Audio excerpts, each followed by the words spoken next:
Bien, je vous propose comme ça pour pas non plus vous tenir trop tard par rapport à l'horaire que nous avions fourni, juste de commencer donc cette session sur justement l'hygiène de vie dans le TDAH et justement de faire la présentation comme les précédentes, de se dire qu'on va se consacrer une petite heure, je dirais, de présentation et après on fait une bonne demi-heure de questions-réponses. Comme ça, si vous avez évidemment des demandes euh, plus spécifiques par rapport à différentes données que je vais pouvoir vous apporter, vous n'hésitez pas. L'objectif aussi, c'est que comme on est c'est l'après-midi bien entamé et on va finir un peu plus tard, a priori, on va essayer de faire un truc un peu plus léger aussi pour que ça soit digeste pour tout le monde et d'essayer de faire en sorte que ah, ben, tout se passe au mieux et que ça vous aide. Donc,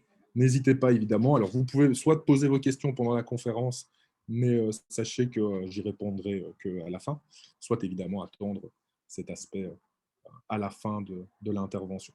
Donc, je resterai de toute façon disponible pour tout ça. Donc, je vous propose qu'on y aille. Donc, la question, effectivement, de l'hygiène de vie dans le TDAH et notamment de pourquoi c'est important au quotidien de s'intéresser à ces aspects, justement, on va le voir, hein, d'alimentation, de sommeil, cette question aussi des écrans, éventuellement, de l'activité physique dans le TDAH et surtout de toutes les questions qui sont également autour de ces grandes interventions qu'on va pouvoir proposer dans le cadre du TDAH et de se poser un peu cette question de en quoi est-ce important et pourquoi on va essayer de faire ce genre d'intervention. Alors, ce que je vous propose un peu comme programme, hein, c'est d'essayer de voir un peu le pourquoi on s'intéresse à l'hygiène de vie dans le TDAH. Je pense que c'est une notion vraiment importante dans le sens où on peut lire tout et n'importe quoi, on peut aller retrouver des informations, que ce soit sur les réseaux sociaux, que ce soit dans les journaux, sur justement l'hygiène de vie dans le TDAH, avec des cas parfois où on vous dit l'hygiène de vie, c'est la base vraiment, et s'il n'y a pas ça, il n'y a rien qui peut aller. On va être un petit peu plus modéré quand même dans cette intervention, hein.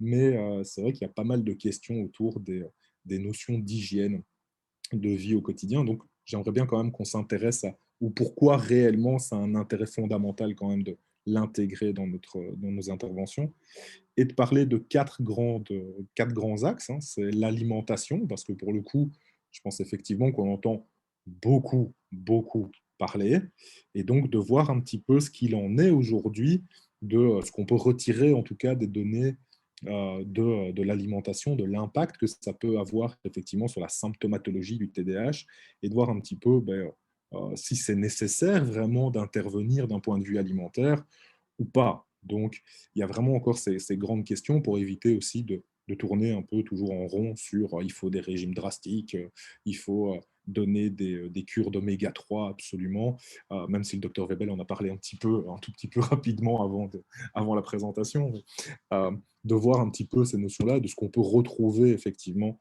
dans la littérature là-dessus. Euh, Moi, en tant que psychologue spécialisé en neuropsychologie, c'est vrai que j'ai pas mal de parents aussi qui se posent la question de l'activité physique. Euh, Est-ce que c'est important dans le cas du TDAH? C'est difficile de trouver un sport dans lequel il s'épanouit un maximum. Est-ce qu'il y a des sports qui sont spécifiques pour les TDAH? C'est mieux de faire du groupe, c'est mieux de faire de l'individuel. Et un petit peu regarder aussi, est-ce que ça apporte une activité physique tout simplement? Et en quoi est-ce important dans le cadre du TDAH aujourd'hui de penser activité physique?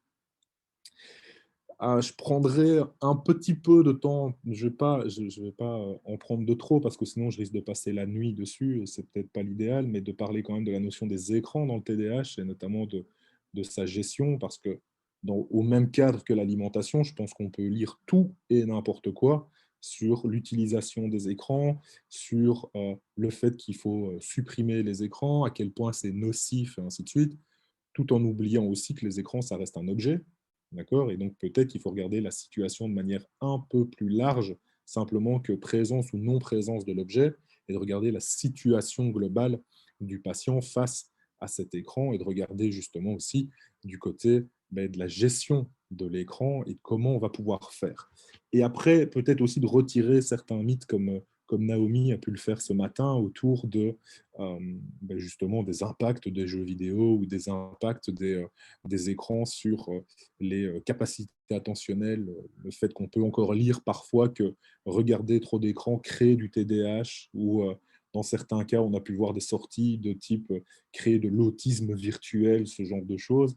Et je pense qu'il y a quand même d'autres notions à aller regarder, en tout cas des compréhensions de situation qui sont à aller regarder au-delà simplement de dire c'est l'écran le problème, en fait. Donc, on va essayer de détailler ça aussi un petit peu au travers de cette conférence. Et enfin, ben oui, le sommeil et surtout la question de comment l'accompagner, en sachant qu'aujourd'hui, il existe aussi des recommandations pour essayer d'accompagner le sommeil, d'autant plus spécifiquement dans le TDAH.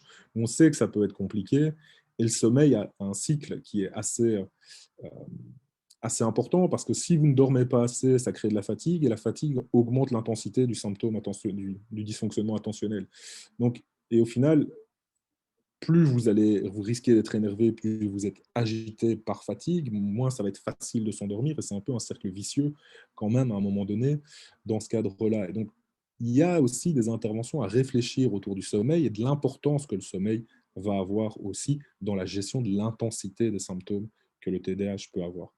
En même temps, on sait aussi que, et d'ailleurs, il y a des auteurs récents comme Stephen Becker qui a sorti une très belle étude là, de synthèse en 2020 sur le sommeil et le TDAH, et d'arrêter de penser le TDAH comme un trouble de jour, en fait, mais de plutôt penser le TDAH comme un trouble sur 24 heures, et donc que potentiellement le TDAH aussi impacte naturellement les capacités de sommeil chez ces patients, et donc forcément de le prendre directement en compte, ça a aussi un intérêt.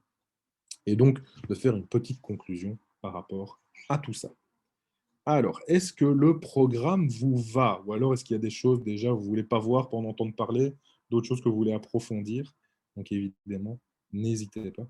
Donc, je vous réponds déjà. C'est Stephen Baker. Ah zut, si je me l'envoie à moi-même, ça ne va pas aller, je pense. Stephen Baker. OK. Donc, voilà un petit peu ce que je vais aborder là d'ici les 45-50 prochaines minutes avec vous. Et comme ça, après, on se fait un petit retour questions-réponses et notamment de voir un petit peu ce que vous en aurez pensé. Alors, première chose du pourquoi s'intéresser à l'hygiène de vie dans le TDAH, déjà, c'est simplement parce que les recommandations internationales, en fait, dans la prise en charge du TDAH, vont préconiser, donc, dans un premier cas, de la psychoéducation régulièrement. On en a un petit peu parlé, hein, même si, effectivement, comme on l'a souligné, les études, en tout cas, d'efficacité, est-ce que vraiment ça apporte quelque chose en termes d'efficacité sur la symptomatologie? Aujourd'hui, on a quand même très peu de données sur le sujet. Mais par contre, je pense que tous les cliniciens sont assez d'accord sur le fait que mieux savoir ce qu'on a, ça facilite le reste. Ça facilite aussi l'acceptation d'autres choses. C'est-à-dire simplement que quand vous êtes confronté vraiment à quelque chose que vous ne connaissez pas, vous fonctionnez souvent en essai-erreur et potentiellement, ça pose des problèmes. Savoir ce qu'on a, ou par exemple savoir ce que son enfant a, ça facilite aussi la compréhension et l'acceptation des difficultés, et donc ça va faciliter aussi potentiellement les actions qu'on va avoir derrière. Donc, c'est juste d'avoir, c'est quelque chose que j'aime bien partager sur ce point-là, c'est juste d'avoir un avis éclairé sur le sujet et de ne pas croire un petit peu tout et n'importe quoi, de ne pas laisser forcément dans les mains du patient ou dans les mains des parents d'enfants le fait de s'interroger lui-même sur les problématiques qu'il a et potentiellement d'être guidé par des professionnels dans sa pathologie. Alors on le voit en France, je sais qu'on a toute la question de l'éducation thérapeutique qui est protégée, qui a un titre protégé, mais l'éducation thérapeutique avec l'accompagnement des patients de compréhension de leur pathologie et d'intervention aussi sur leurs propres troubles est intéressante. Personnellement, j'ai pu travailler dans un service de neurochirurgie avec des enfants épileptiques réfractaires, donc qui résistaient aux médications. Et donc, le but, c'était d'intervenir chirurgicalement. Le but aussi, c'est que dès le départ, quand le diagnostic, entre guillemets, tombe d'épilepsie, la première chose qui est faite, c'est d'expliquer ce que c'est aux parents, l'épilepsie, de savoir comment ça peut évoluer, comment ça peut évidemment impacter leur quotidien. Et donc, il y a un vrai accompagnement en fait, des parents par rapport à ça. On peut le retrouver aussi. Alors moi, en Belgique, par exemple, le TSA, donc les troubles du spectre de l'autisme, de manière générale, quand ils sont diagnostiqués dans des centres de ressources, la première chose qui est faite, c'est l'accompagnement parental, c'est d'expliquer ce que c'est l'autisme aux parents, de voir comment va potentiellement être l'évolution et de savoir aussi comment réagir. Donc on a toujours un bloc au départ d'intervention qui est autour vraiment de l'explication du trouble pour essayer justement que ce soit mieux accepté, de se dire, OK, donc apparemment on sait plus ou moins ce que c'est, donc on sait aussi vers où on va aller en gros et comment ça va évoluer sans être déterministe. Hein. C'est-à-dire qu'on n'a pas d'objectif de dire « Ah, comme votre enfant est TDAH, voilà ce qui va devenir », loin de là, mais de se dire qu'on a des chemins comme ça qu'on va pouvoir accompagner, qu'on va pouvoir faciliter également. Donc on a vraiment un bloc là-dessus et les recommandations vont dans ce sens-là, c'est de prendre du temps justement autour de l'explication du trouble, de donner éventuellement des stratégies parentales avec des enfants qui peuvent présenter des difficultés de comportement associées.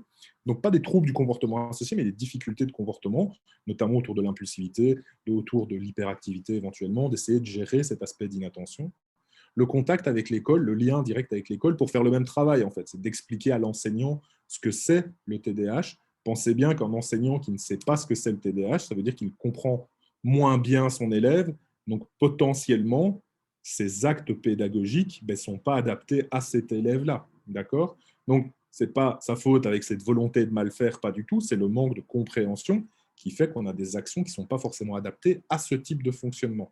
Et donc, former l'enseignant, au moins lui donner les informations sur cet aspect du TDAH, est également important. Et dans cette psychoéducation au sens large, on retrouve aussi l'hygiène de vie avec un objectif fondamental qui est de gérer l'intensité du trouble.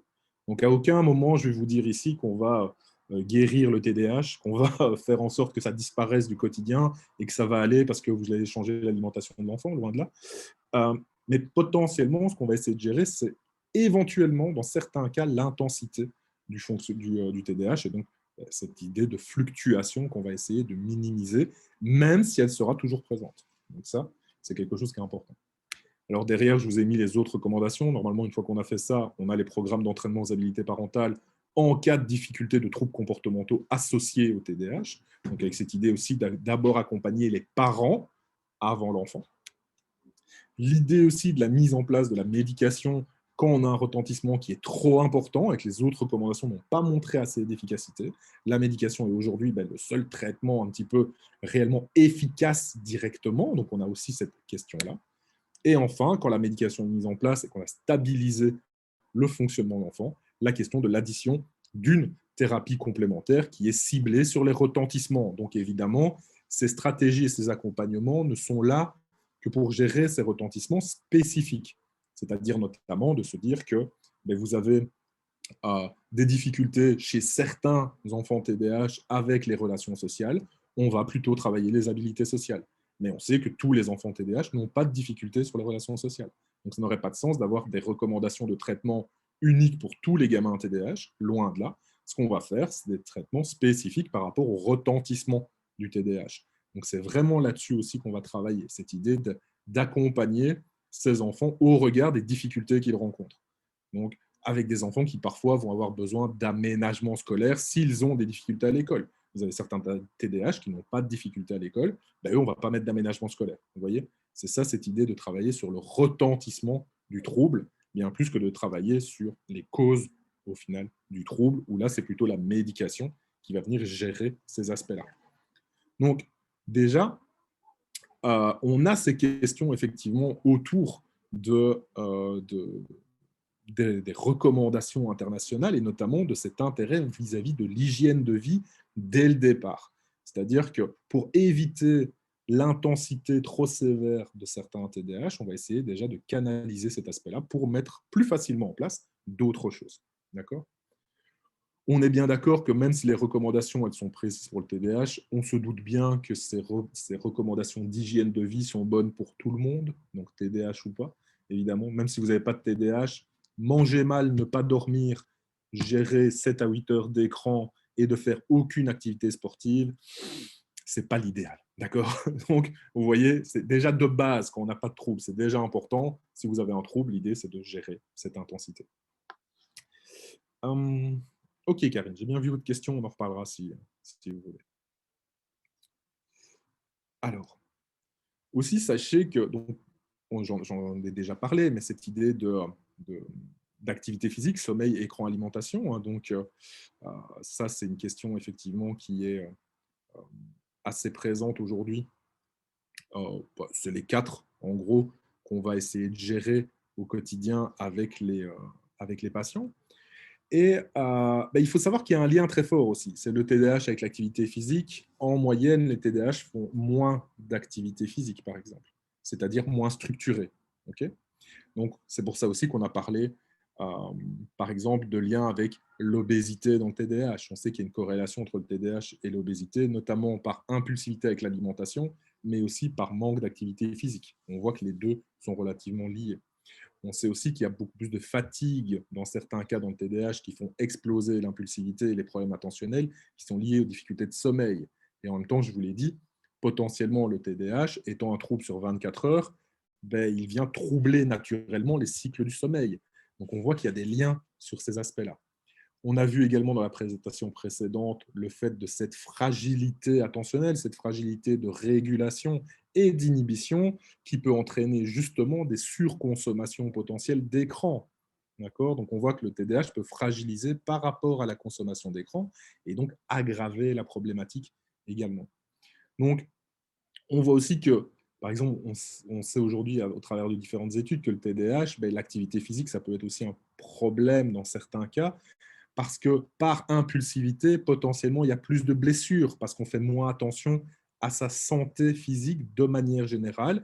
Et donc, vous avez certains TDAH qui vont pousser l'activité physique trop loin, sans prendre conscience du fait qu'ils maltraitent leur corps d'un point de vue physique. Et donc, on voit qu'il y a plus de blessures, par exemple, chez les TDAH, parce qu'ils pratiquent des activités physiques à des intensités beaucoup trop importantes. Donc, on voit tout ça, ça peut aussi être lié à un moment donné. Et donc, on sait par exemple qu'une bonne activité physique, ça peut aider un TDAH, mais en même temps, le TDAH va entraîner des difficultés à réaliser de bonnes activités physiques, soit parce qu'on on pousse beaucoup trop fort, soit on ne le fait pas. Et donc, on va devoir essayer de trouver un équilibre dans ce cadre-là pour essayer de faire en sorte que ça se passe bien. Alors, pourquoi? Parce qu'aussi, ce qu'on voit, c'est que ce lien autour de l'hygiène de vie, ça a un impact sur la santé globale du patient. Donc, on sait aujourd'hui qu'en termes, par exemple, d'espérance de vie, alors c'est assez horrible de commencer des conférences sur les espérances de vie, mais on sait aussi que des TDAH qui ne sont pas traités, qui ne sont pas accompagnés, ont une espérance de vie qui est plus faible du fait de leur hygiène de vie en particulier. Évidemment, si vous avez un TDAH qui favorise l'apparition d'obésité, potentiellement l'obésité morbide, ça fait baisser votre espérance de vie. Si vous avez une alimentation qui n'est absolument pas saine et que vous avez comme ça des passages qui sont extrêmement difficiles, ça va faire baisser votre espérance de vie. Par rapport au sommeil, c'est la même chose. Moins vous avez un sommeil qui est réparateur, plus votre espérance de vie a tendance à diminuer. Plus le sommeil impacte sur la vie du TDAH, plus la difficulté attentionnelle qui vont se répercuter dans la vie quotidienne, comme par exemple les accidents de voiture. Donc on voit qu'il y a un lien global entre l'hygiène de vie d'un TDAH, le fait que le TDAH fragilise aussi la potentielle gestion de cette hygiène de vie au quotidien et l'impact aussi, le retentissement à plus long terme du TDAH. C'est pour ça qu'il est aussi extrêmement important d'intervenir le plus tôt possible dans le cas du TDAH et surtout de pouvoir faire en sorte d'équilibrer ces points-là pour faciliter aussi derrière la santé globale du patient. Donc, on voit quand même qu'il y a une vraie notion importante sur cet aspect de santé du TDAH, et notamment, c'est ce que certains auteurs vont parler même de santé publique autour du TDAH, puisque vous avez aussi le retentissement sur la société de manière globale, c'est-à-dire le coût du TDAH par rapport à la santé, qui peut être évidemment exorbitant, comme vous vous en doutez, dans ce cadre-là. Donc, on a vraiment cette idée de travailler sur ces points. Donc, je vous propose de commencer effectivement par l'alimentation et surtout de la question effectivement du lien entre le TDAH, l'alimentation le sucre, les colorants, les impacts négatifs de ces aspects-là, le besoin de réaliser des régimes spécifiques, donc par exemple exclure totalement le gluten, comme on a pu l'entendre à certains moments, le besoin de prise de compléments alimentaires, les oméga 3, le magnésium, le fer, et de voir un petit peu le lien qui existe dans la littérature par rapport à ces sujets. Ça ne veut pas dire que ce que je vais apporter n'a pas fonctionné chez une personne en particulier qui un jour a pris du fer et ça a été mieux. Ça ne veut pas dire non plus que le fait de faire attention à rien, ça va faciliter les choses, puisque s'il n'y a rien qui ressort, oh ben alors on peut tout se permettre. Évidemment que non. Mais l'idée, c'est d'essayer de faire un point aujourd'hui de ce qu'on sait sur le sujet. Ça ne veut pas dire que ça ne va pas se modifier dans le temps. C'est important aussi de le savoir.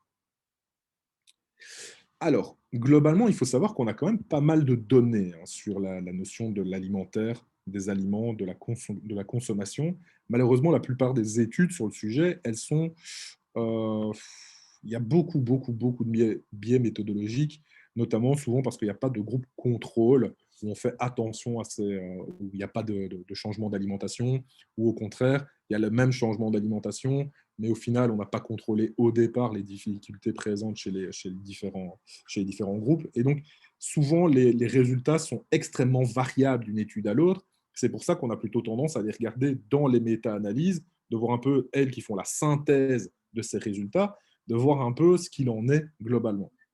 Alors, effectivement, on montre en gros dans les études qu'il y a un lien entre la consommation de sucre, les colorants, les boissons sucrées et l'intensité des symptômes de TDAH.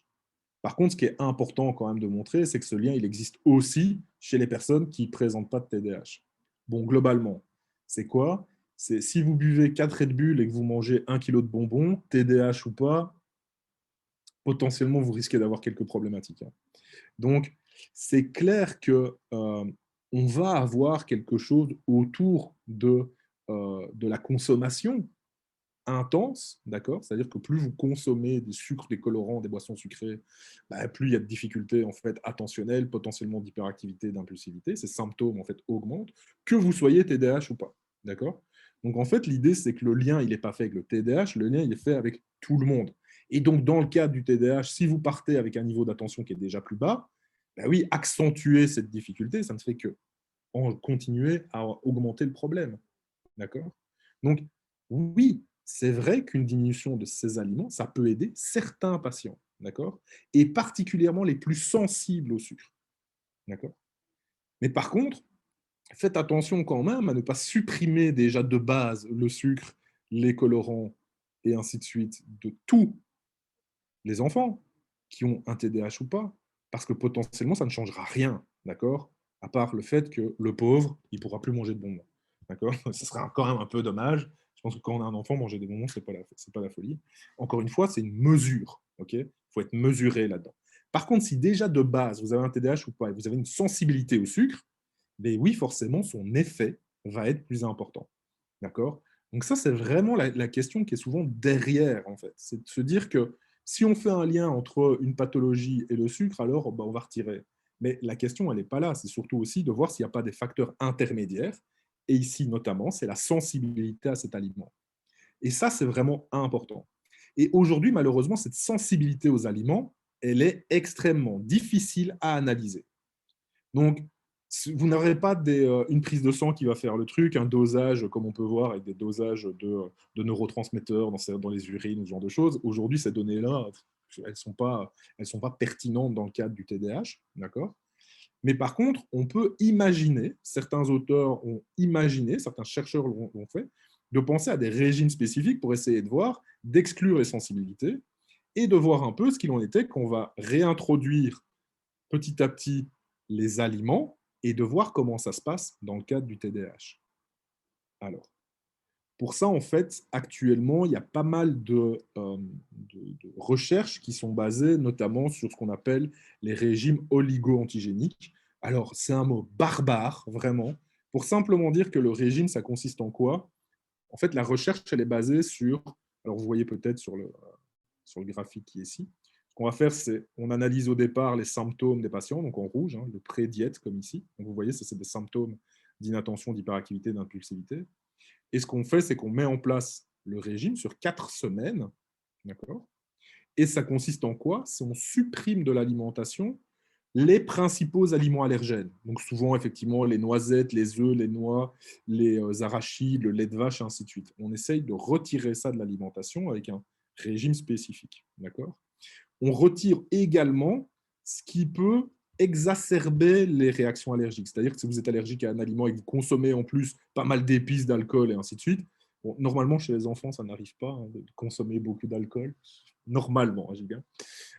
Mais potentiellement, on va retirer ça également pour justement éviter cette augmentation potentielle de difficultés. Et donc, ce qu'on voit, c'est qu'entre le moment où on a fait le avant-régime et quand on a retiré ces aliments, ce qu'on voit, c'est une baisse de la symptomatologie. D'accord ? Donc, globalement, quand vous retirez l'entièreté de la suppression des aliments allergènes, on voit une légèrement. Alors, c'est léger, hein, je vous avoue, c'est statistique, hein, globalement, mais ce qu'on voit, c'est une baisse de l'intensité des symptômes. Les symptômes ne disparaissent pas, hein, je tiens à le préciser, c'est que ça baisse tout simplement. Et en fait, ce qu'on fait derrière, c'est qu'on réinjecte les aliments un par un sur 12 semaines et on regarde comment ça évolue. Et en fait, ce qu'on voit, c'est que certains aliments, à la base, eh bien, ce qui se passe, c'est qu'il y a des aliments qui déclenchent en fait des réactions et qui augmente la symptomatologie chez certains patients. D'accord ? Donc, ce qu'on va voir ici, c'est que par un test, mais il faut un test ici, on est sur un test de recherche. Hein, d'accord ? Donc, aujourd'hui, ce type d'action où on retire les allergènes, en gros, qu'on les réinjecte un par un, personnellement, moi, je n'ai pas de patients qui ont suivi un protocole comme celui-là. Mais voilà. Mais qu'en faisant ça, on va vraiment chercher la sensibilité de certains aliments chez le patient et ça permet de canaliser chez certains l'intensité de troubles. C'est une intervention qui a été faite par Christina Clément en 2021, début mai 2021, au colloque mondial sur le TDAH, pour présenter justement les avancées dans ces actions sur l'alimentation. Et elle présentait des cas uniques au final, parce que globalement, statistiquement, on voit des trucs, mais elle dit, encore une fois, c'est statistique, et des cas uniques, par exemple, avec des patients qui réagissent plus, effectivement, quand on retire les noix, par exemple, ben, effectivement, ça va un peu mieux au niveau de la symptomatologie. Donc l'intensité a tendance à diminuer.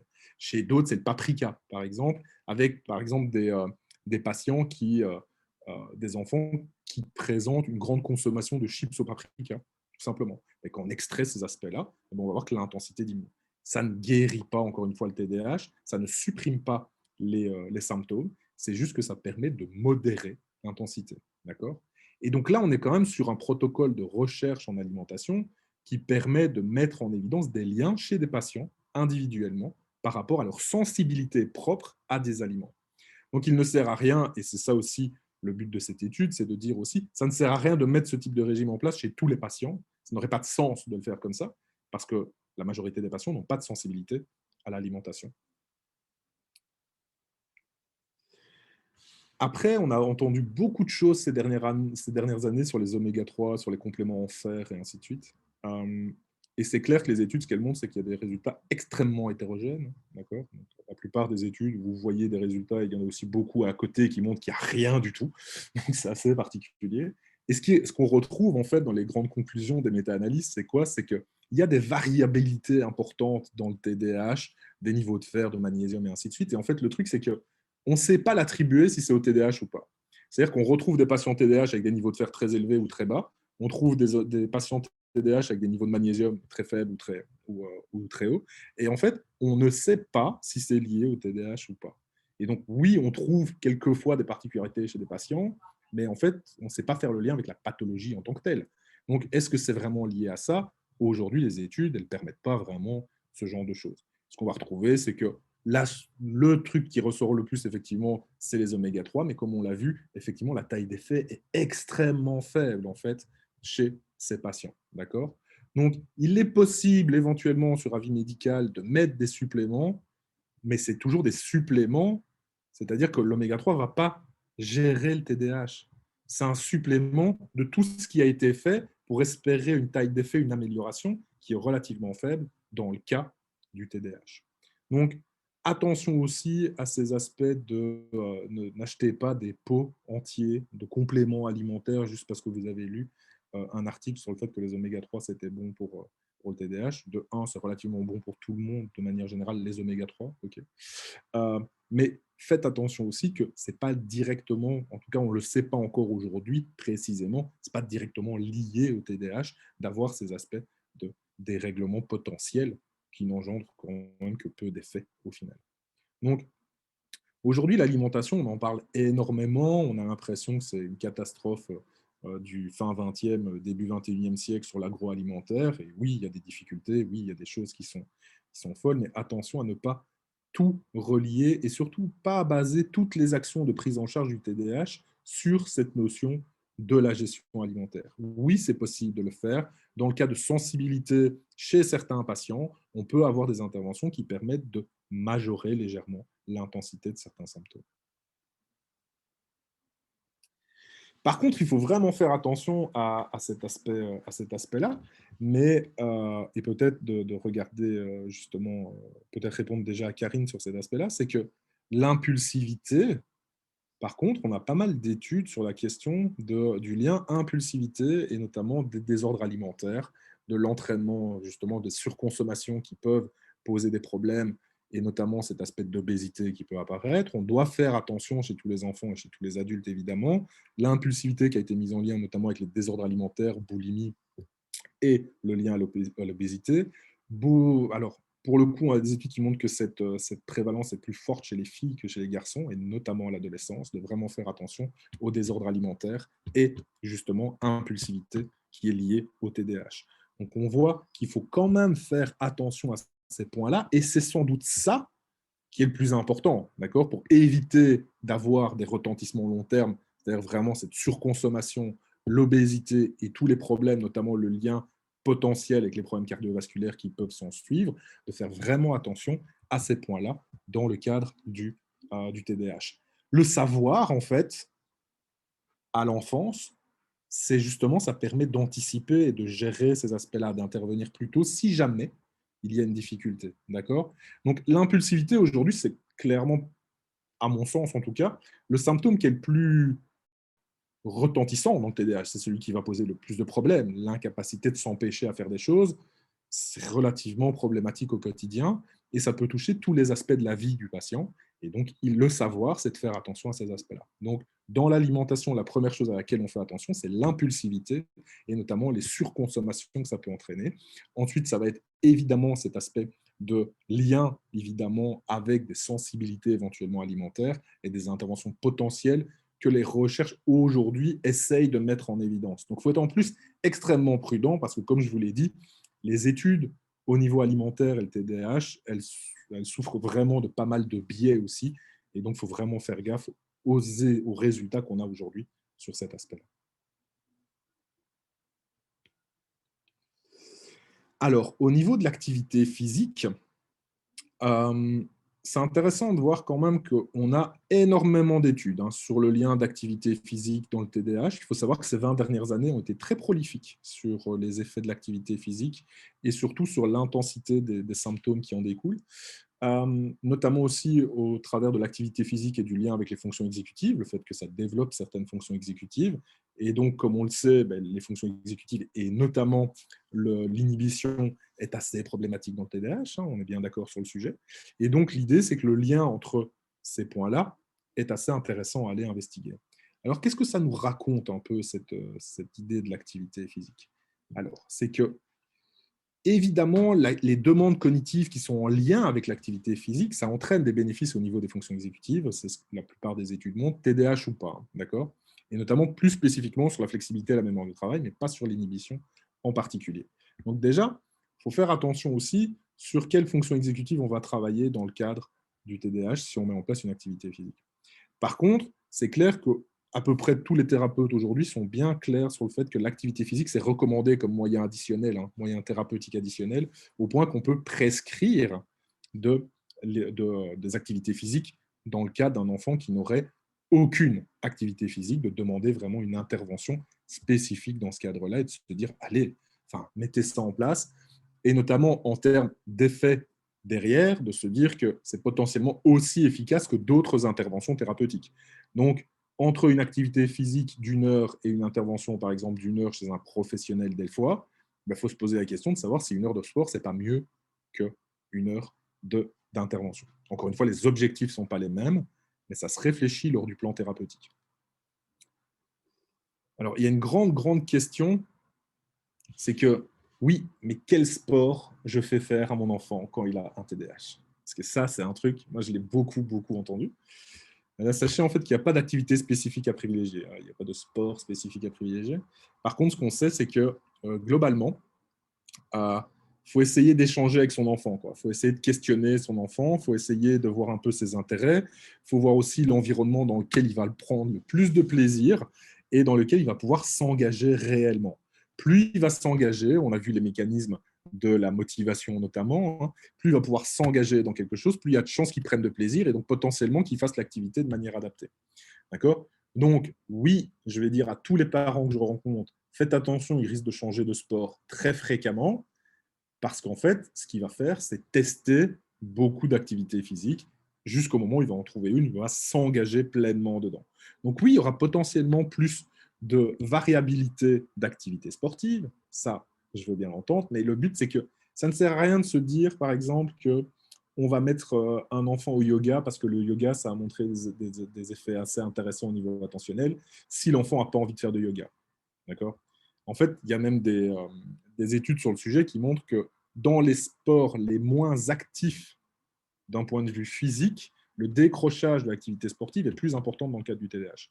Donc, il faut un truc normalement qui remue un peu, d'accord? Un truc qui les fait bouger en termes d'activité physique, c'est toujours intéressant, mais il y a des enfants TDAH qui ont justement, à l'opposé, besoin de se canaliser, de se poser. Et donc, oui, il y a des enfants qui font du yoga, qui ont un TDAH et chez qui ça fonctionne excessivement bien. Parce qu'en fait, ils prennent un plaisir, l'environnement est adapté dans ce cadre-là, et ils en ressentent les bénéfices, et donc ils s'engagent dedans. Plus ils s'engagent dedans, plus vous êtes dans un cercle vertueux, vraiment d'utilisation de l'activité physique sur leur fonctionnement. Et quand on voit le lien entre l'activité physique et les bénéfices qu'on peut retirer d'un point de vue, je vais dire, physique, eh bien, c'est extrêmement intéressant de pouvoir regarder ces aspects. Globalement aussi, sachez quand même que l'Organisation mondiale de la santé a des recommandations d'un point de vue de l'activité physique, et ces recommandations, en fait, elles sont les mêmes pour les enfants qui ont un TDAH. Idéalement, ça devrait être 60 minutes d'exercice modéré par jour chez l'enfant. Savoir que chez l'adulte, en gros, on est entre 150 et 300 minutes, c'est-à-dire à peu près 5 heures de sport par semaine. Okay. Donc en moyenne, ça serait plutôt pas mal. Donc on est entre 2h30 et 5 heures de sport par semaine pour modéré, d'exercice modéré. Donc je veux dire, une marche active, ça marche. D'accord, c'est modéré. Okay, dès que vous êtes sur la course et sur le marathon, vous êtes sur de l'activité physique forte. Idéalement, les objectifs sont de se lever toutes les 30 minutes. Bon, ça, c'est sûr qu'au travail, des fois, ça peut être très compliqué. Mais le télétravail, normalement, nous a permis d'avoir cette recommandation et de l'assumer. Hein, d'accord? Normalement. Alors, sauf quand on fait des visioconférences d'1h30. Vous voyez, c'est difficile de se lever toutes les 30 minutes. Et le meilleur prédicteur, en fait, pour ne pas abandonner une activité sportive, c'est le plaisir attribué à l'exercice. D'accord? C'est-à-dire la motivation. Okay, donc ça, il n'y a pas de surprise. Et c'est la même chose, en fait, chez les personnes qui n'ont pas de TDAH. Mais on sait qu'il y a des difficultés, justement, sur ces réseaux, notamment des circuits de la récompense en TDAH. Et donc, le fait que la motivation, elle soit un peu plus fluctuante, forcément, cette indication, elle est super importante pour choisir l'activité physique en lien avec votre enfant. D'accord? Donc, essayez de ne pas tomber justement dans cet aspect de quel sport pour le TDAH, le meilleur, et ainsi de suite. Ça n'a pas beaucoup d'intérêt. Avant de poser la question à quelqu'un d'autre, ce qu'on va faire, c'est en parler avec l'enfant. C'est un petit peu ça l'idée. C'est de se dire, on va d'abord discuter avec lui, qu'est-ce que tu as envie de faire, quelles sont les activités qui te plairaient, effectivement, au niveau physique, et d'essayer de trouver avec lui, d'essayer de le faire essayer et d'avancer sur cet aspect-là. De ne pas choisir l'activité physique spécifique par rapport à c'est soi-disant mieux pour lui.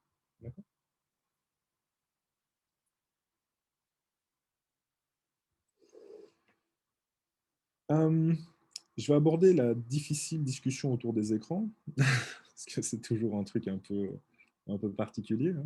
Donc, on a diabolisé l'écran, on est d'accord. On a toujours au moins une étude par semaine qui sort pour vous dire à quel point les écrans, c'est horrible. Donc, alors c'est bizarre, c'est que quand on a des études sur les écrans, c'est bien, on n'en entend pas trop parler. Donc, c'est assez bizarre. Mais globalement, je veux revenir quand même sur un point excessivement important, et notamment donc, un article du Monde. Alors là, je ne pars pas du tout sur le scientifique de base, je pars sur un article du Monde. J'ai décidé de partir là-dessus parce que c'est un article qui m'a beaucoup fait rire, en fait. Dans sa vérité, c'est surtout ça. C'est la question du temps d'écran aujourd'hui. Donc, de partir d'un principe, c'est vrai que dans beaucoup d'études, on voit que le temps d'écran est toujours mis en avant, on fait des corrélations absolues entre des temps d'écran et du fonctionnement au quotidien, et ainsi de suite. Et aujourd'hui, il y a quand même des chercheurs qui se lèvent en masse par rapport à ça, et de dire le temps d'écran, c'est littéralement le degré zéro de l'analyse.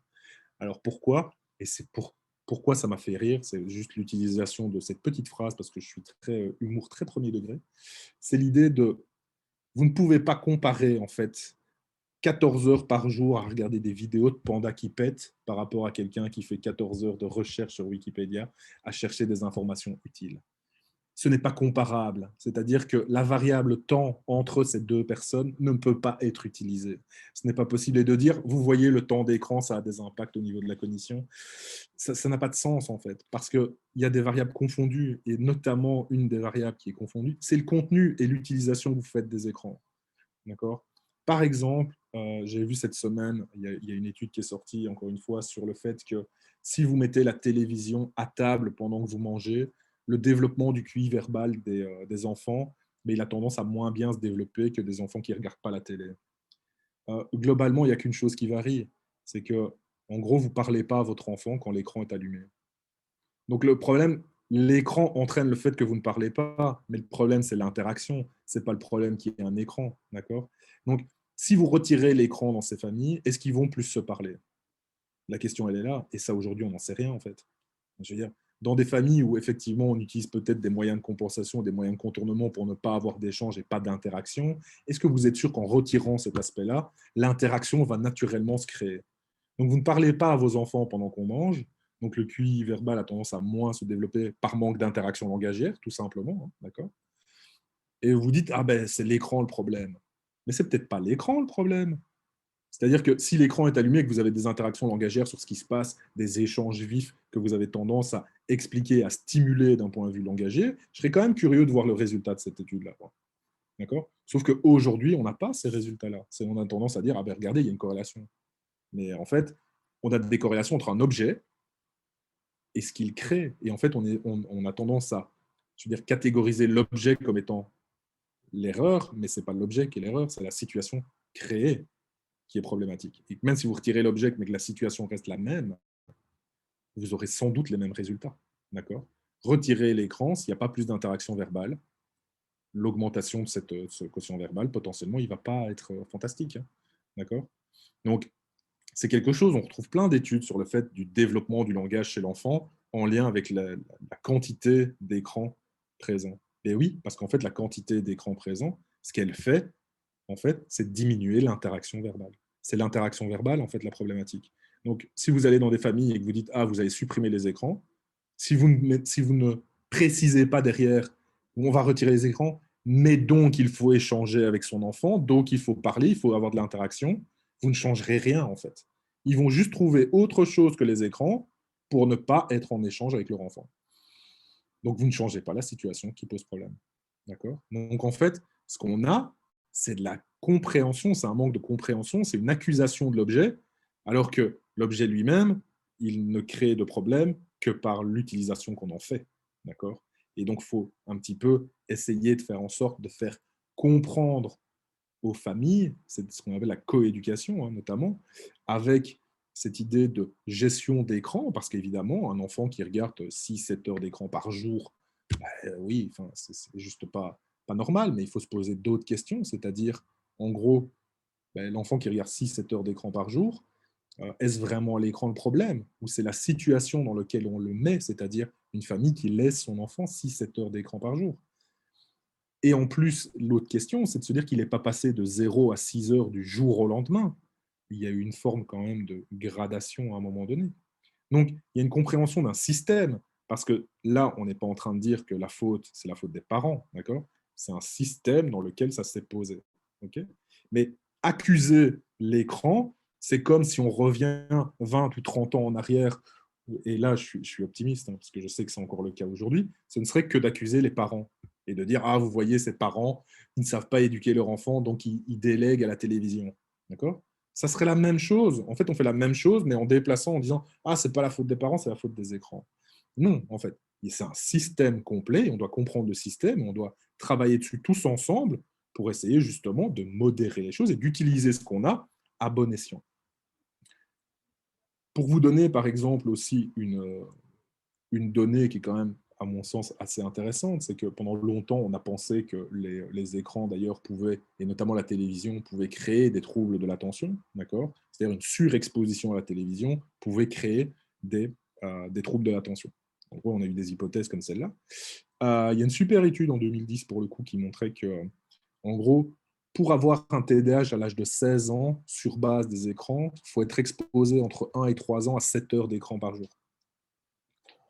C'est plus que de la surexposition à ce stade-là, il faut être clair, hein. Donc, entre 1 an et 3 ans, être exposé à 7 heures d'écran par jour, il faut se poser d'autres questions que simplement l'écran, c'est le problème, d'accord? Est-ce que c'est vraiment l'écran le problème dans une situation comme celle-là? C'est-à-dire que je connais quand même excessivement peu de familles qui ont ce type de fonctionnement, d'accord? Et quand on a ce type de fonctionnement, on est souvent dans des fonctionnements, enfin, pour le coup, des dysfonctionnements excessivement importants, qui l'écran, en fait, n'est qu'une symptomatologie d'autres problématiques, en fait. Et donc, ça vaut quand même la peine de ne pas exagérer non plus les effets des écrans, parce que globalement, pour voir ce lien significatif entre symptômes de TDAH à 7 ans, il faut des surexpositions, mais extrêmement massives chez l'enfant, d'accord? Donc, faire attention aussi à ce qu'on voit, effectivement, c'est vraiment cette idée de oui, dans le temps. Plus par contre, plus vous consommez d'écran, plus potentiellement il y a d'explosions de difficultés attentionnelles, hein, d'accord? Mais il faut vraiment des surexpositions folles, hein, d'accord? Donc, et là, on est sur la télévision. C'est-à-dire que ces données-là, par contre, par exemple, on ne les a pas sur de la surexposition aux écrans d'ordinateur ou de la surexposition aux réseaux sociaux.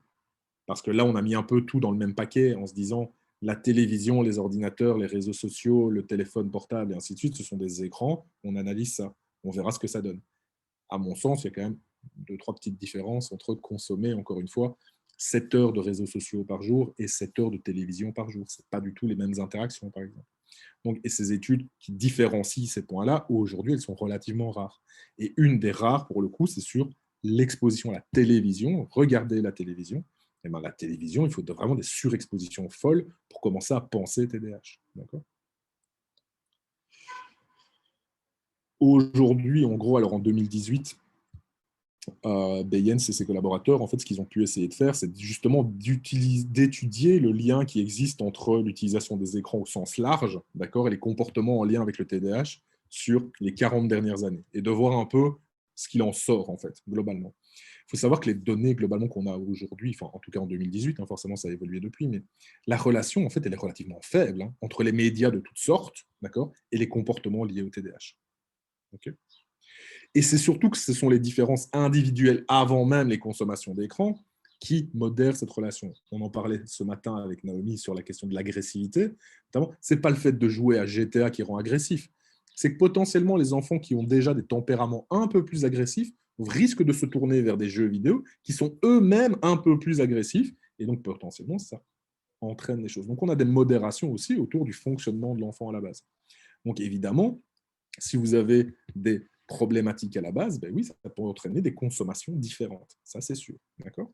Donc, c'est clair que aujourd'hui, cette causalité n'existe pas. Hein, d'accord. C'est oui, on a des liens, on a des mécanismes qui sont là. On peut avoir des sensibilités différentes des patients par rapport à la gestion des écrans.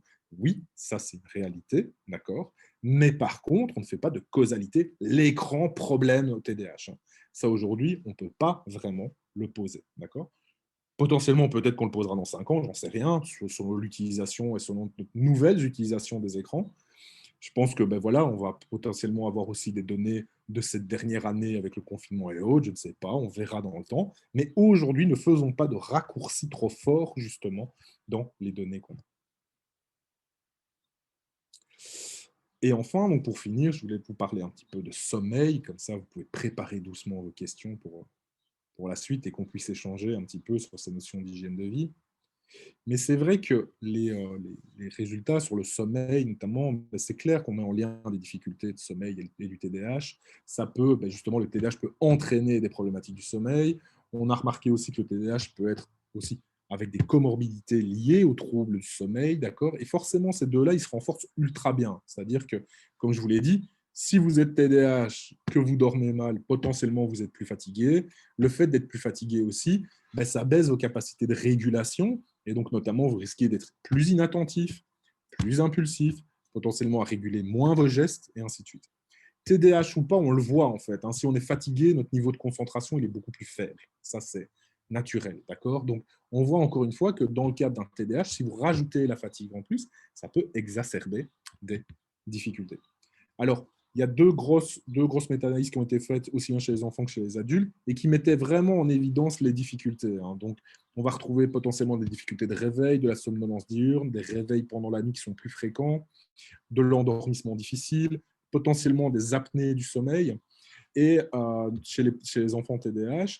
Et on retrouve ces mêmes indicateurs justement chez les adultes. Donc, effectivement, on a quand même un lien marqué dans ces deux notions autour du sommeil et du TDAH. Donc évidemment, dans le cadre de l'hygiène de vie, ça a vraiment du sens de penser à cet aspect-là pour éviter justement une escalade de la symptomatologie dans le cadre du TDAH. Ce que je vous disais, donc, c'est Becker qui met en évidence justement de développer aussi cet aspect-là parce que beaucoup d'auteurs aujourd'hui, et si vous voulez regarder aussi, il y a Sandra Coy qui travaille à Amsterdam ou à Rotterdam, je ne sais plus lequel de nous, et qui travaille donc aux Pays-Bas et qui travaille énormément sur le lien entre sommeil et TDAH, qui a fait pas mal d'interventions sur le sujet et qui elle-même va dire que oui, on a des données sur le sujet, mais ça nécessite vraiment de creuser ces données pour essayer de mieux comprendre en fait ces notions. Surtout le fait que soit c'est le TDAH qui crée ces problématiques, soit on a plus souvent de problèmes de sommeil, de troubles du sommeil vraiment indépendants en plus du TDAH. Donc déjà d'avoir des études qui pourraient nous faire ces différences tout au long de la vie, est-ce que ça évolue dans le temps, est-ce que ça se manifeste spécifiquement à des tranches d'âge en particulier? Ça aujourd'hui on n'a pas encore très bien ces données-là. D'essayer de voir, effectivement, aujourd'hui, on a des liens entre les deux. Ça serait intéressant de voir la causalité, de voir est-ce que c'est le TDAH qui entraîne les problématiques de sommeil, est-ce que le sommeil est potentiellement lié à l'apparition de symptômes d'attention. Alors, il y a quand même peu de chances que ça se passe dans ce sens-là. Mais potentiellement, c'est des choses qui se réfléchissent. Le fait de conceptualiser le TDAH comme un trouble sur 24 heures et pas d'imaginer, parce qu'en fait, on le voit beaucoup la journée, et de se dire, ah oui, il est agité la journée, c'est là qu'on le voit le plus. Et quand il dort, on dit, ouf, c'est bon, il dort, c'est réglé. Et potentiellement, le trouble a encore un impact pendant la nuit. Donc, ça, c'est aussi intéressant par rapport à ça. Et donc, après, de réfléchir à l'évaluation des interventions sur le sommeil pour les personnes atteintes de TDAH. Et c'est là qu'on en arrive, notamment chez l'enfant, avec notamment des interventions et cette idée de grands principes à développer dans le cadre de la gestion du sommeil. Donc, il y a des grandes règles à poser dans la question du sommeil, comme par exemple aller au lit tous les jours à la même heure, des siestes encore quand l'âge est approprié, d'établir des routines d'endormissement qui vont inclure notamment de la lecture de l'enfant pour la lecture avec l'enfant pour qu'il puisse s'apaiser, faire attention aux conditions environnementales, donc la température, le bruit, la lumière de la chambre, les repas avant de dormir, que ça soit pas trop lourd, que ce soit pas trop difficile à digérer, ce genre de choses qui peuvent être importants. Bon, idéalement, hein, chez l'enfant, c'est d'avoir tendance à ne pas donner de caféine ou des excès de sucre avant de dormir. Et je dis ça réellement parce que j'ai déjà eu plusieurs patients d'enfants de 7-8 ans qui buvaient du café. Donc, c'est assez particulier, mais ça peut un peu agiter les gens. Hein. Enfin, voilà. Donc, ça a l'air d'être du bon sens, mais encore une fois, c'est de la psychoéducation, de l'hygiène de vie dans certains cas. Limiter les écrans à 2 heures maximum par jour chez les enfants très jeunes et notamment aussi de les arrêter 2 heures avant d'aller au lit, donc de trouver d'autres activités. Donc l'idée, c'est que c'est très bien de vous dire « Ah, il faut arrêter les écrans 2 heures avant d'aller au lit », mais en gros, vous faites quoi à la place? D'accord? Donc il y a toute une série aussi d'éducation, des fois avec les parents, d'avancer avec les parents pour justement donner des stratégies, de savoir quoi faire avec l'enfant et ainsi de suite pour occuper ce temps avant d'aller se coucher. Avoir une activité physique en journée facilite aussi le sommeil. Donc, c'est aussi une chose qu'on va essayer de développer avec idéalement une sortie tous les jours dehors justement d'éviter d'être enfermé, pour justement aussi avoir ce cycle quand même de la journée. Quand on est à l'intérieur, il y a des fois où on ne voit pas le temps passer. Et donc, ce cycle matin, midi, soir, en gros, bah, certains enfants ne le voient pas passer et ça ne facilite pas non plus, des fois, à certains endormissements. Par exemple, il existe des interventions de la guidance parentale spécifique notamment pour des enfants d'âge scolaire, d'accord, avec un TDAH et d'essayer de voir quels sont les effets de ces interventions. Et effectivement, je vous ai mis globalement l'intervention ici. Hein. Donc, en gros, ça commence par de la psychoéducation sur le sommeil, le TDAH, la présentation du fait que ça peut être efficace, l'efficacité des approches comportementales. On travaille l'hygiène de vie directement, hein, donc on ne travaille pas que le sommeil, mais les routines du soir, les écrans avant de dormir, les temps de sommeil, et ainsi de suite. C'est toutes des choses qu'on va expliquer évidemment aux parents. Les semaines 2, on va faire un follow-up, savoir comment ça se passe, comment c'est en train de se mettre en place et de voir un peu comment on peut avancer là-dessus.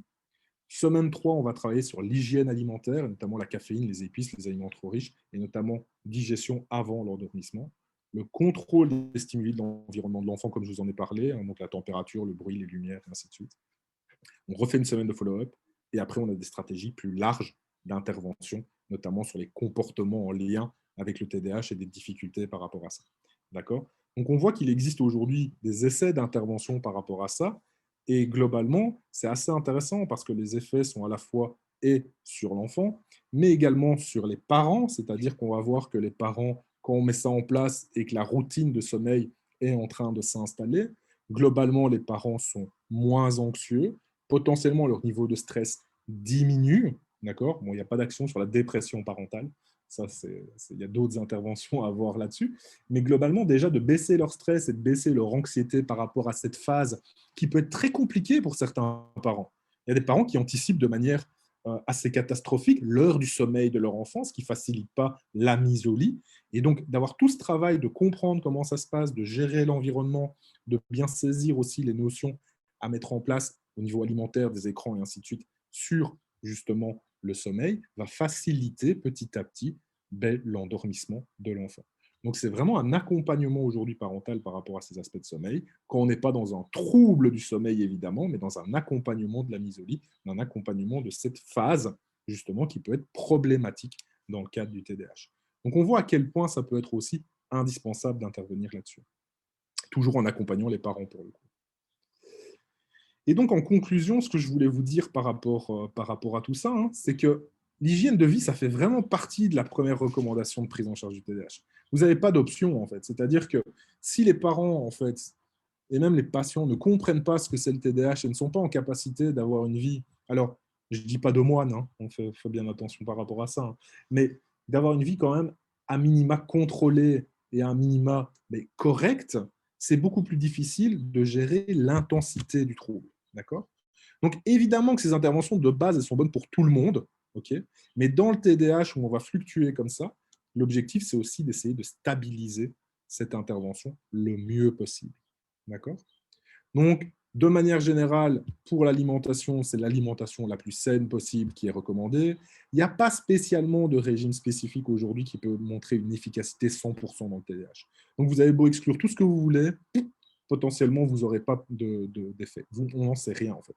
Donc, aujourd'hui, on est plutôt sur des questions de tests de régime, comme je vous ai dit, où on teste les sensibilités. Hein. Donc, on retire un maximum d'aliments allergènes et on essaie de les réintroduire un par un et on voit un petit peu comment ça se passe. Et donc, pour ça, il faut être accompagné par des médecins diététiciens formés à la question du TDAH, mais aussi de ces approches-là pour voir à quel point ça peut fonctionner ou pas sur l'intensité des symptômes. Donc, autant vous dire que globalement, ça ne court pas les rues, hein, ce genre de personnes, mais potentiellement, ça peut avoir un intérêt quand même dans le cadre du TDAH. L'activité physique, ça doit être pensé comme une méthode thérapeutique additionnelle d'office, hein, donc on est vraiment sur quelque chose qui vient s'ajouter, voire en fait qui devrait être prioritaire, c'est-à-dire que quand vous avez un enfant, alors selon les retentissements éventuellement, hein, mais un enfant avec un diagnostic de TDAH, de mettre une activité physique qui l'intéresse, qui le passionne et dans laquelle il va s'engager, devrait être une priorité dans le cadre des patients qu'on suit. Les écrans, il faut arrêter de se focaliser sur le temps d'écran, ça n'a pas de sens, c'est leur utilisation qui va être importante, et notamment le fait de bien gérer ce temps d'écran, de comprendre comment on l'utilise, et surtout aussi de pouvoir accompagner, encore une fois, la compréhension de cette utilisation, et que ce n'est pas parce que vous retirez l'écran que potentiellement vous retirez le problème, parce que ce qui est possible, c'est que l'écran est utilisé justement pour masquer le problème, et donc je pense que ça nécessite vraiment justement un travail d'accompagnement, donc notamment des parents, mais aussi de l'enfant, éventuellement de l'adolescent, sur cette question de l'écran, ce que ça entraîne, les difficultés potentielles, et surtout le fait que c'est l'interaction entre les gens qui pose le plus de problèmes. C'est le manque d'interaction qui crée souvent le plus de problématiques aujourd'hui. De voir par rapport à ça, je pense que c'est aussi important de voir que chez certains adolescents, la surutilisation d'écran, c'est une symptomatologie d'un autre problème, d'un manque d'interaction également, et donc de potentiellement de s'enfermer avec un outil, d'accord? Ici, ça sera les écrans, mais potentiellement, ce n'est pas l'écran en lui-même le problème. Je pense que c'est vraiment important de se centrer là-dessus. Au niveau du sommeil, encore une fois, pour conclure, c'est considérer sans aucun doute que ça fait partie du TDAH parce qu'énormément de patients présentent des difficultés de sommeil et que ça doit être pris en charge au même titre et qu'il existe aujourd'hui des accompagnements spécifiques du sommeil, de la guidance parentale. Je n'arrêterai pas de souligner ces interventions qui me semblent les plus importantes aujourd'hui, d'accompagner les parents par rapport aux problématiques que leurs enfants rencontrent, plutôt que de partir d'un principe de traiter d'office l'enfant et rien que l'enfant dans cet accompagnement. Je pense que c'est surtout aussi le système dans lequel ça évolue sur lequel il faut travailler. Et donc, l'ensemble de ces quatre éléments, ils peuvent être gérés par des accompagnements spécifiques et notamment, d'ailleurs, dans le travail avec les parents. Je vous remercie d'avoir été là, d'avoir écouté cette intervention. Et donc, je vais là-dessus regarder un petit peu les questions, de voir un peu et d'échanger sur ces points-là. Donc, vraiment, n'hésitez pas.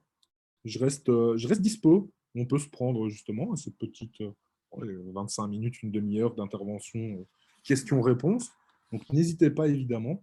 Je reste disponible pour vous. Donc, merci encore. J'ai vu qu'il y avait déjà pas mal de questions. Alors, Karine, est-ce qu'il est compliqué de faire la différence entre le TDAH et le TSA? Si on ne connaît pas les deux, je pense que oui. ça doit être compliqué parce que vous avez une certaine symptomatologie en commun. C'est-à-dire que les difficultés attentionnelles sont des choses qui peuvent être assez présentes, de l'impulsivité également, de l'hyperactivité, potentiellement on peut l'avoir, même si la source n'est pas forcément la même, parce que d'un côté, on peut plus avoir une recherche de stimulation, et de l'autre côté, c'est un manque de gestion de l'activité physique. Maintenant, il y a quand même des symptômes qui ne trompent pas, en fait, en règle générale, notamment dans le TSA, le manque de compréhension, alors potentiel, le manque de compréhension de la communication non verbale, cette difficulté à la communication sociale, qui peut être très difficile, le fait d'avoir potentiellement des intérêts restreints, également, des comportements répétitifs, on peut potentiellement retrouver aussi dans le TSA. Et donc, c'est quand même les 3 symptômes cardinaux, en gros, du TSA. Alors, c'est beaucoup plus fin que ça. Je caricature évidemment, c'est beaucoup plus fin que ça. Mais globalement, qui font quand même bien la différence en termes développementaux entre les deux. Alors, évidemment que vous avez toujours des aspects un peu limites entre les deux. Vous avez aussi des comorbidités qui sont présentes, c'est-à-dire les deux sont présents en même temps. D'accord ? C'est normal, puisqu'ils ont des conditions aussi neurologiques qui se recoupent, ce qu'on appelle les overlaps, les recouvrements d'un point de vue neurologique qui se recoupent à un moment donné. Donc oui, potentiellement, ça peut être difficile. Je pense qu'en connaissant bien les deux, ce qui n'est absolument pas mon cas, je suis plutôt côté TDAH, le TSA, ce n'est pas un truc sur lequel je travaille beaucoup. En connaissant bien les deux, la différence, elle ne doit pas être, sauf des cas, encore une fois, bien sûr, il y a des cas qui sont beaucoup plus fins, d'accord ? Mais sinon, la symptomatologie est quand même bien séparée, en tout cas en termes de diagnostic, d'accord ? Mais par contre, on peut bien sûr avoir les deux, ce n'est pas interdit. Priscilla, si on introduit une méthylphénidate pour traiter le TDAH d'un enfant chez qui on observe des difficultés d'endormissement, ça retarde le moment du coucher en se posant très fermement. N'y a-t-il pas un risque de voir renforcement de ce problème de sommeil? Est-ce qu'on ne peut pas y remédier par l'utilisation de la mélatonine? Ah, il fallait questionner le docteur Wevels là-dessus. C'est pas moi qu'il fallait questionner. Alors, Effectivement, si le traitement n'est pas forcément bien donné, vous pouvez avoir effectivement des retentissements et notamment des décalages de phase d'endormissement. Euh, donc, donc, on sait qu'un des effets secondaires, effectivement, dans le cadre du, du- du traitement, c'est potentiellement des problèmes de sommeil qui sont associés, mais souvent sont réglés par le suivi, en fait. C'est-à-dire que quand on trouve le bon dosage, la bonne façon de prescrire et cette bonne façon d'agir, et potentiellement d'avoir de bonnes routines derrière, je pense qu'il y a moyen de le gérer, d'accord? Alors après, la mélatonine, personnellement, je ne connais pas, enfin, je sais ce que c'est, mais globalement, je sais qu'il y a des traitements associés, donc enfin, c'est pas vraiment un traitement, parce qu'on peut en avoir sans prescription médicale, mais qui facilitent l'endormissement. C'est à voir, en fait. Je pense que c'est vraiment avec le médecin qu'il faut en parler. Moi, je suis juste neuropsy, donc voilà. Je préfère laisser la parole à ce moment-là à des médecins confirmés sur cette question. Ça peut entraîner des difficultés. La mélatonine, oui, peut être une solution annexe et complémentaire, mais dans certains cas, elle ne va pas être suffisante. Ça va vraiment dépendre du cas, je pense. Est-ce que le TDAH est examiné pour les personnes qui sont en surpoids? Ça devrait. Alors, en surpoids, peut-être pas, mais si il y a une consultation, si on est dans des consultations d'obésité, alors je sais que, alors moi en Belgique, il y a une consultation spécialisée effectivement dans les problématiques alimentaires, et notamment de l'obésité morbide, où la question du TDAH est systématiquement posée sur ces aspects d'impulsivité, c'est-à-dire de faire le suivi temporel de l'apparition de certains symptômes pour voir si l'abus de consommation justement de nourriture en grande quantité ne serait pas lié à d'autres mécanismes en prévalent. Je ne sais pas ce qu'il en est en France aujourd'hui dans des structures spécialisées dans ce côté-là. Mais dans le cas de l'obésité, effectivement, avec beaucoup d'impulsivité, notamment des variabilités très fortes dans le poids, de passer, par exemple, par des phases de vraiment, je veux dire, de manger de manière effectivement très compulsive et à certains moments de s'arrêter, de se dire oh, je vais mettre à distance, d'avoir cette variabilité-là, la question du TDAH peut toujours se poser, en tout cas de mécanismes à la base de l'apparition de ces choses-là. On pourrait regarder. C'est un peu ça. Euh, est-ce qu'il est vrai que les colorants de bonbons peuvent déclencher chez certains enfants de l'hyperactivité? Oui, mais en fait, la question, c'est que l'hyperactivité, c'est un comportement. D'accord? Ce n'est pas une pathologie, l'hyperactivité. C'est un comportement. L'hyperactivité, c'est défini comme étant vous bougez plus que les autres. D'accord? Et il est vrai qu'il y a un lien, d'accord, entre euh, la consommation, dans des doses quand même importantes, de colorants alimentaires et l'hyperactivité. Mais ce n'est pas en lien avec le TDAH, en fait. C'est en lien avec ce phénomène d'hyperactivité, ce comportement d'hyperactivité. C'est-à-dire que quelle que soit la personne, en gros, si vous mangez énormément de bonbons avec beaucoup de colorants, ben, potentiellement, vous allez être plus agité. D'accord? Donc, et ça va varier selon d'ailleurs le métabolisme des gens. Il y a des gens qui métabolisent mieux et d'autres qui métabolisent moins bien, donc ça va varier en plus selon les personnes. Mais c'est vrai que c'est une précaution à avoir, c'est que avoir une surconsommation de colorants, c'est bon pour personne. c'est c'est un petit peu ça l'idée. Donc oui, ça peut en fait engendrer une forme d'hyperactivité chez certains enfants, comme chez certains adultes. Par contre, il faut faire attention aussi, c'est à ne pas confondre les situations. C'est de se dire que j'ai plus la référence en tête, mais il y avait une super étude sur le sujet, sur les liens justement entre les grosses consommations de sucre, de colorants et ainsi de suite, et notamment les activités dans lesquelles ces consommations de sucre apparaissent. C'est-à-dire que souvent, quand vous avez une grosse consommation de sucre, de colorants, ainsi de suite, l'activité qui est en train de se passer, c'est quoi?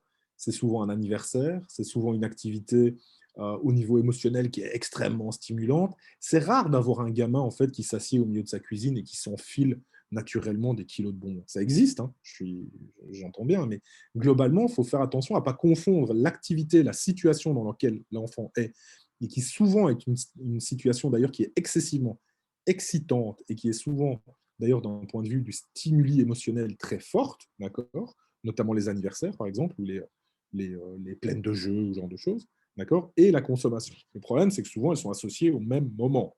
Donc c'est vrai que c'est assez problématique. Donc voilà, c'est des fois on confond les deux aussi. Mais par contre, on sait que oui, les colorants peuvent engendrer des fois de l'hyperactivité comme chez n'importe qui. mais c'est un comportement. Isabelle, mon fils fait de l'escalade depuis plusieurs années et ça l'aide beaucoup pour la concentration et l'estime de soi. Il pêche énormément en no-kill car la nature lui fait énormément de bien.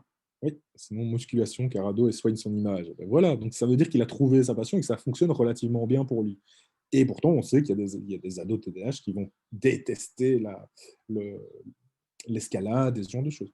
Donc c'est vrai qu'il y a vraiment cette idée de motivation et d'intérêt par rapport à l'activité, et notamment de ce que ça lui apporte. Alors en plus, dans son cas, effectivement, il y a le lien de le faire dehors, c'est encore mieux, et le lien à son image de lui. Donc on a vraiment un aspect global qui joue. Et donc on voit bien que ce n'est pas tant l'activité, c'est aussi l'ensemble qui va jouer dans son cas.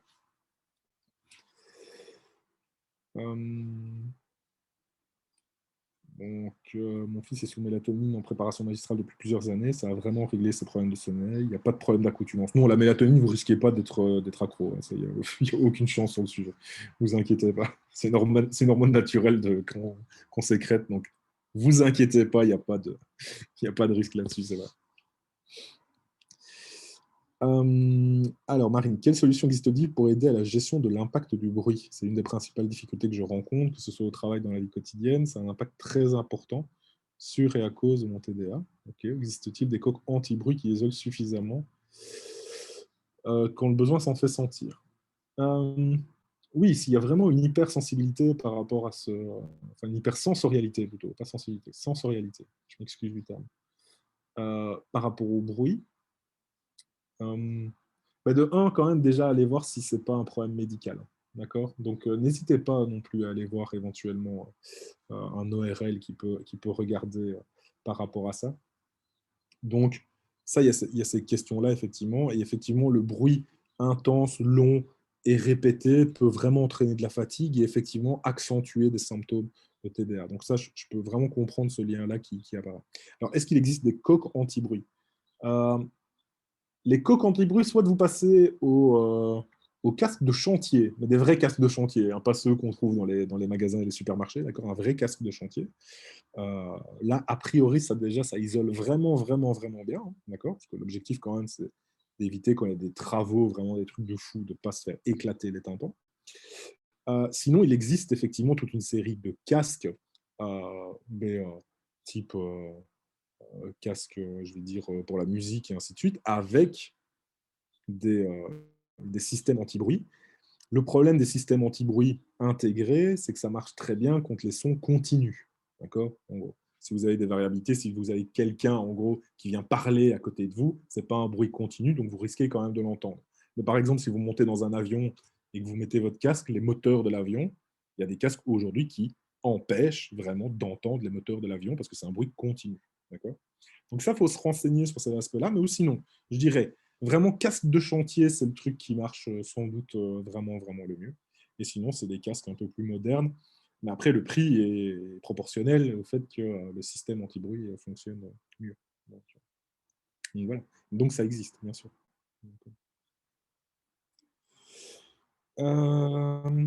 Alors, est-ce que le TDAH justifie de l'agressivité, de l'insulte, du manque de respect, de la brutalité envers les autres? En d'autres termes, les manifestations de l'impulsivité ne sont-elles pas le plus souvent du reflet de son environnement de développement? Alors, il y a plusieurs trucs à aller regarder alors, dans ce cadre-là. C'est-à-dire que, oui, l'impulsivité peut amener à de l'insulte. D'accord? C'est clair et net. Et je pense que ça arrive naturellement chez n'importe qui, ou même dans les conversations communes, c'est quand même assez fréquent. Oh putain, celui-là, vraiment, c'est difficile. D'accord? Et donc, il y a des gens qui ne peuvent pas se retenir de cet aspect-là. Et selon les régions dans lesquelles on vient, putain, c'est une ponctuation. Hein. Donc, il faut quand même être clair sur cet aspect-là. Donc l'impulsivité peut effectivement engendrer cet aspect-là, d'accord, et du manque de respect à certains moments, c'est-à-dire qu'on réfléchit après avoir parlé. Okay, donc ça peut arriver. Est-ce que ça justifie l'agressivité en elle-même, c'est-à-dire la volonté de nuire à l'autre? Okay, non. D'accord, ça faut être très clair. Un TDAH, ce n'est pas agressif avec cette volonté d'aller vers l'autre. Okay, donc, l'idée, c'est qu'il il y a toujours un déclencheur dans ce cas-là. C'est souvent de la réaction. Alors, on le justifie comme de l'agressivité parce qu'on n'a pas vu le moment déclencheur. Alors, il a été agressif au départ, mais il y a quasiment toujours un moment déclencheur. Et l'impulsivité, c'est l'incapacité de se retenir à. Okay, donc ça, c'est important quand même à le voir. Par contre, vous avez des troubles du comportement, d'accord, comme des troubles des conduites, par exemple, où l'agressivité fait partie du diagnostic. C'est-à-dire que l'agressivité envers l'autre, le fait d'aller transgresser les règles sociales et ainsi de suite, c'est une pathologie en tant que telle. Pathologie d'ailleurs qu'on ne diagnostique pas, à mon avis, suffisamment, parce qu'on a toujours tendance à dire « oh, il a un trouble du comportement ». Mais dans les troubles du comportement, vous avez quand même plusieurs troubles différents. Ça va de l'opposition à la kleptomanie. Je pense quand même qu'il y a un monde entre les deux et que ça vaut la peine d'être plus précis que de dire il a un trouble du comportement. Donc, l'idée, c'est que par contre, il y a des pathologies qui peuvent être associées, qui sont quand même relativement associées justement au TDAH, comme le trouble de l'opposition avec provocation, le trouble des conduites, d'accord, qui, ça, en termes de pathologie, d'accord, entraîne des difficultés de type potentiel d'agressivité, brutalité, insulte, et ainsi de suite. Mais là, on est dans des troubles du comportement. Et alors, là, le lien avec l'environnement, oui, il y a un lien avec l'environnement, parce que ce sont des troubles qui sont potentiellement systémiques. D'accord ? Ce trouble, il ne peut apparaître que s'il a été renforcé à un moment donné, et surtout parce qu'il a été mal compris, c'est-à-dire mal géré. D'accord ? Donc, ce n'est pas le fait de l'environnement n'est pas la cause primaire, il fait partie du système dans lequel ça s'est développé. Mais il y a des bases aussi bien génétiques et cérébrales aux troubles de type conduite qui font que si le système réagit mal à ces particularités-là, ben oui, forcément, vous avez un développement de comportement qui peut être difficile. Donc, l'environnement n'est jamais pleinement la cause de la question, d'accord ? Le cérébral n'est jamais pleinement la cause. C'est pour ça que en psychiatrie, de manière générale, on parle de plus en plus de troubles épigénétiques. Hein, c'est le gène croisement avec l'environnement, et les deux sont liés. Mais le TDAH, c'est exactement la même chose, en fait. Donc non, le TDAH ne justifie pas de l'agressivité volontaire vers les autres, d'accord ? Par contre, l'insulte et le manque de respect, potentiellement, ça peut être lié à de l'impulsivité, on ne s'est pas retenu d'eux. La brutalité, ça dépend s'il y a un déclencheur à la base ou pas. Si c'est une volonté d'eux, on n'est pas dans le TDAH, on est sur autre chose qui est derrière. Aux États-Unis, il a été dit que des enfants étaient traités pour TDAH alors que c'était dû à certains colorants. Bah ça, c'est une erreur de diagnostic alors. Donc, c'est moche de faire l'amalgame entre les deux, mais c'est une erreur de diagnostic, c'est que ces enfants n'étaient pas TDAH. C'est un petit peu ça, en gros. Donc, c'est l'erreur de diagnostic, c'est l'erreur des professionnels de l'avoir diagnostiqué de cette façon. Bon, chacun. Ouais. Alors, Franck, nous donnons de la mélatonine à notre fille de 6 ans, TDAH depuis 1 an. Vu avec le neuropédiatre, le résultat est bon, endormissement plus simple et rapide. Ouais. Oui, je pense que ce sont des choses qui se mettent de plus en plus en place, hein, avec des résultats qui sont assez intéressants. Alors après, moi, je n'ai pas fait de recherche spécifique sur la question de la mélatonine, de ses effets, et ainsi de suite. Je n'ai pas regardé ces aspects-là. Mais, euh, mais voilà. Donc, mais j'ai beaucoup de patients aussi qui, effectivement, ont vu des résultats assez intéressants sur l'effet de l'endormissement, effectivement, par rapport à la prise de mélatonine à un moment donné. Donc, oui, bien sûr. Marie, à ma connaissance, est-ce que l'ostéopathie crânienne a fait ses preuves sur le TDAH? Et si oui, est-ce une bonne pratique d'hygiène pour un enfant TDAH? Alors, je ne pense pas que l'ostéopathie est une pratique d'hygiène, c'est mon avis, d'accord? Et je n'ai jamais rien lu sur la question de l'efficacité de l'ostéopathie crânienne dans le cadre du TDAH. Donc, sans réponse, je ne vais pas vous dire non, oui ou quoi que ce soit. J'en sais rien du tout. J'ai jamais rien vu sur le sujet passé. Mais je suis très loin d'avoir tout vu sur, sur la question du TDAH. Il y a tellement d'articles qui sont proposés par an.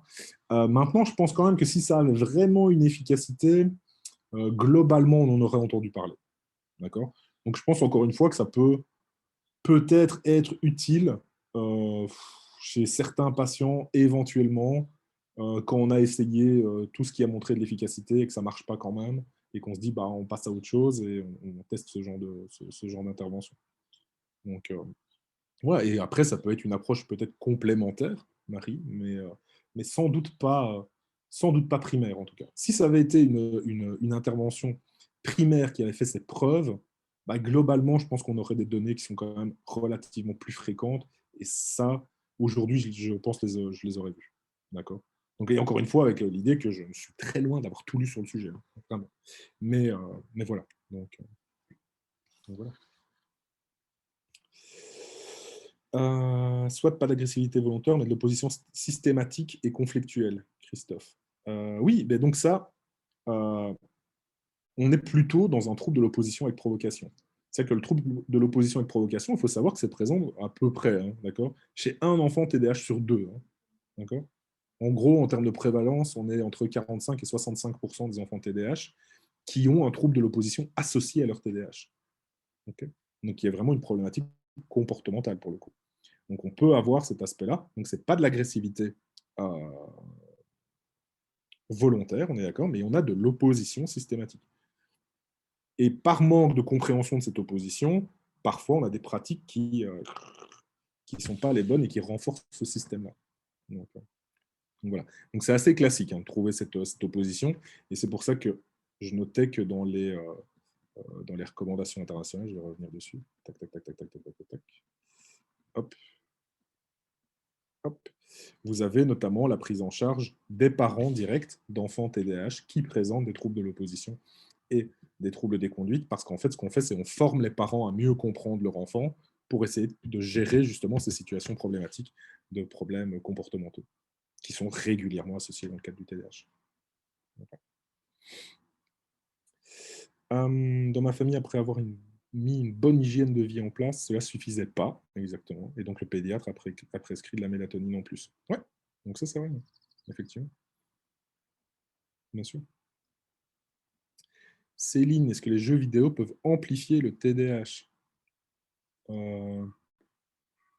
Bah, je dirais non, mais après...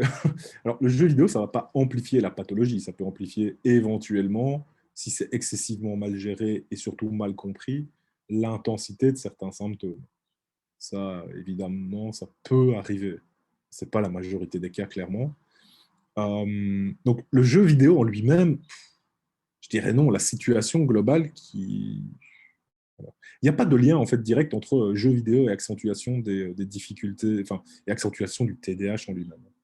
Donc, voilà. Il y a toujours un facteur entre les deux. Il y a surtout moins un truc qui se passe qui fait qu'on en arrive là.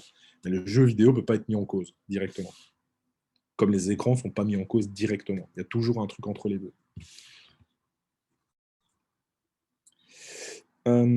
Est-ce qu'un médecin généraliste ou un pédiatre, est-ce qu'il est formé pour détecter un TDAH et donner des médicaments? J'ai pas envie de me mettre les médecins à dos, moi. Euh, Aujourd'hui, il y a des volontés et des efforts pour former les médecins généralistes à faire de la détection de TDAH. Donc oui, il y a, il y a, il y a des efforts qui sont fournis. Clairement pas assez, sinon on n'aurait pas besoin de faire des journées de sensibilisation sur le TDAH. Donc l'objectif, c'est aussi de sensibiliser un maximum de gens à la reconnaissance du trouble et aussi à sa détection et son accompagnement.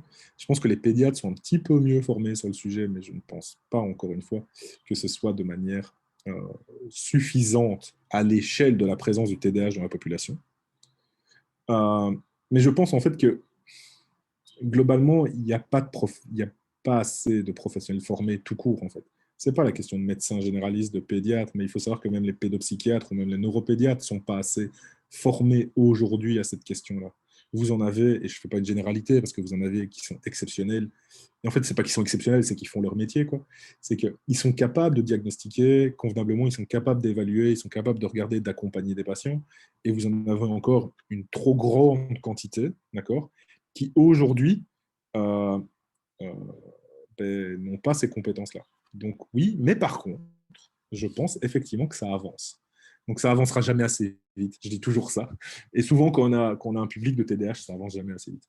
Mais, mais globalement, ça avance, d'accord. Donc oui, on peut toujours râler sur le fait que ça avance pas assez vite et ainsi de suite, mais globalement, ça pourrait ne pas avancer du tout. Okay. Donc, je pense qu'on est quand même dans une démarche positive, on va quand même avancer. Donc, il y a quand même du sens à aller avancer là-dessus. Donc, aujourd'hui, je ne pense pas qu'assez de médecins généralistes, ni même assez de pédiatres sont formés pour détecter le TDAH et donner cette médication de manière adaptée. Par contre, clairement, je pense qu'il y a vraiment des pistes là-dessus. Il y a vraiment un développement de formation qui est en train de se mettre en place, une vraie reconnaissance de tout ça et des efforts qui sont fournis aujourd'hui. Cette journée en fait partie d'ailleurs pour justement sensibiliser la majorité des professionnels, mais aussi des parents, des enseignants à reconnaître le TDAH, à le comprendre et à avancer dans cette acceptation. Donc je pense qu'on est dans une vague un peu positive. Marie, alors sans vouloir polémiquer sur les vaccins, alors, ça commence très mal hein, comme phrase, mais est-ce qu'on a mis un lien entre les vaccins et le TDAH? Non. Voilà. En fait, il n'y a juste pas de polémique. En fait. Non, il y a pas de lien entre les vaccins et le TDAH aujourd'hui. En tout cas, pas d'études lues sur le sujet. Il n'y a rien sur le sujet. Donc, voilà. Comme ça, vous savez, c'est une réponse simple et directe. Bon. Alors peut-être qu'il y en aura dans le temps, qui sait. Je ne veux pas lancer une polémique, enfin, ce serait quand même faux. Bien. Mais en tout cas, nous voici à notre heure de fin. Donc, je vais vous remercier énormément, effectivement, pour toutes vos questions, pour toutes vos interrogations et aussi vos témoignages sur justement l'utilisation de la mélatonine, notamment sur les effets, effectivement, que ça peut avoir chez certaines familles. Donc, merci beaucoup, évidemment, à tous pour votre intervention. Et ben, j'espère qu'on se retrouvera, effectivement, hein, en lien soit avec les associations, j'espère peut-être dans d'autres journées de sensibilisation, qui sait. Donc, continuez effectivement à diffuser les informations sur le TDAH. Merci beaucoup pour tout ce que vous faites en participant à ce type d'intervention. Hein. Vraiment, c'est ça aussi qui fait qu'il y a une vraie reconnaissance aujourd'hui du TDAH et que ça va continuer à évoluer. C'est aussi vous qui faites partie de cette reconnaissance. Donc, merci vraiment à tous là-dessus. Je vais vous souhaiter évidemment une excellente soirée, un excellent week-end, parce qu'on est quand même samedi 17h15, il est peut-être temps quand même qu'on profite de notre week-end. donc, je vous souhaite aussi un excellent week-end. Et donc, peut-être à bientôt sur d'autres interventions. On aura peut-être l'occasion de se croiser, je l'espère, en vrai. Qui sait, un jour, peut-être qu'on y arrivera. D'accord. Et Céline, oui, on peut revoir l'intervention évidemment en replay. Elle va être disponible sur les réseaux sociaux. Donc, n'hésitez pas à continuer à suivre la page Typique Atypique, justement, où vous aurez toutes les informations pour pouvoir revoir tout ça en replay. Et donc, à tout bientôt, je l'espère, et je vous souhaite une excellente soirée, un excellent week-end. Allez, ciao.